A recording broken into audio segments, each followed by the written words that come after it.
Today, we're diving into an absolutely remarkable story of spiritual transformation.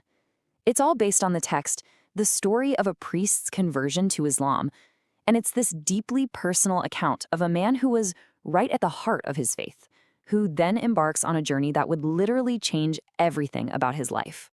And that really gets you thinking, right? What could possibly happen that would lead a devout Christian priest, a leader in his community, to leave it all behind for a completely new faith? This isn't just a story about changing religions, it's about a deep, personal, and relentless search for truth. So, where does a story like this even begin? Well, interestingly, it doesn't start with some big crisis of faith. It actually starts with the quiet, nagging seeds of doubt growing in the mind of a man who had dedicated his entire life to serving God.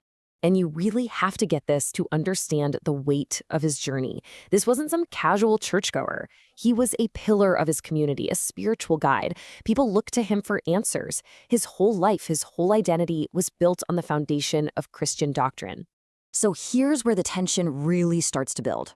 On one hand, you have his deep, sincere devotion to Christianity, including core beliefs like the Trinity. But on the other hand, this intellectual curiosity starts to bubble up.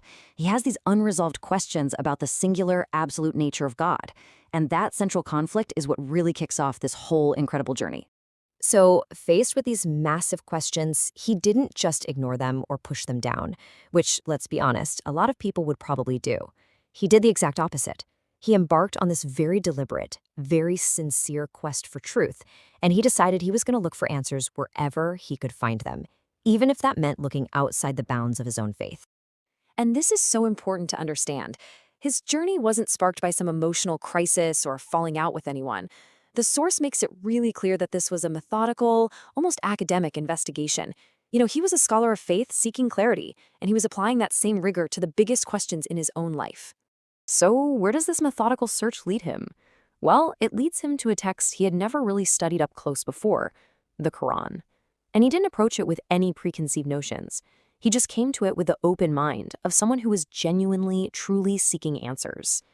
And as he starts reading the Quran, things just start clicking. He begins to find these really direct, compelling answers that spoke right to the heart of his theological struggles. Let's take a look at what it was that resonated with him so powerfully. Okay, so the first big aha moment for him was the Islamic concept of Tawhid. This was the idea of God being absolutely one, singular, without any partners, without any division. And this message, in its directness and its simplicity, just hit him with incredible force. Now, why was that such a big deal? Well, because this principle